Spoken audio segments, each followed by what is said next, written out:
This morning, Bryan Kohberger, the man accused of killing 4 University of Idaho students, is expected to make his first appearance in Idaho in just a few hours. He arrived at the Pullman-Moscow Regional Airport around 6:30 last night after about 12 hours of travel. So Jennifer Dowling has been in Moscow all week. She has more on what to expect in court today.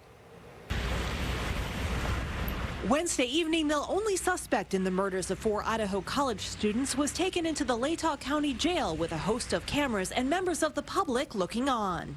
Bryan Kohberger made the long journey from Pennsylvania to Idaho early this morning. TMZ obtained photos of Coburger being led in and out of Flight Star Wednesday, a fixed base operator at Willard Airport in Champaign, Illinois, where he and a handful of armed officers landed at around 11 a.m. while he was being transported across the country. The warden's office at the Monroe County Correctional Facility said that he was released sometime in the early morning hours and was placed into the custody of the Pennsylvania State Police for transport. Kohberger signed the paperwork waiving his right to extradition and also made his first court appearance in Pennsylvania Tuesday. Much of the information about why he was arrested hasn't been released. Idaho law prevents the release of an affidavit until he returns to the state. I talked to the public defender's office in Pennsylvania who had been representing Bryan there. A staff member there told us there is a gag order in effect, so they could not comment any further. Moscow police also stated they will no longer be communicating with the public or media regarding the case. January 3rd, Latah County Magistrate Judge Megan Marshall issued a non-dissemination order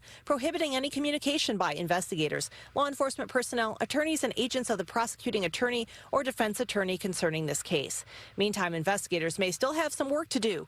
Tuesday, First Assistant District Attorney Mike Mancuso in Pennsylvania said looking at the scope of the situation and the ties the defendant has to Monroe County, Pennsylvania, law enforcement there would be assisting Idaho law enforcement as needed. I would hold our office at the disposal of the Idaho authorities to help facilitate a complete background investigation into the defendant, both activities prior to the murders occurring within the Commonwealth of Pennsylvania and his activities after the murders in Pennsylvania. So we stand ready to assist with that effort on an ongoing basis. He said portions of the continuing investigation will likely focus on a possible motive. In any case of this nature, and I prosecuted a fair share of homicides, double homicides, that sort of thing, you want to look at any evidence of possible motive.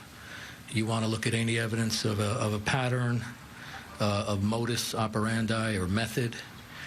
You want to get into the subject's character, mental state to the best you can, that sort of thing. So it'll be an all-encompassing effort, which we stand ready for. Reporting in Moscow, Jennifer Dowling, Fox 13 News. All right, Jennifer, thank you.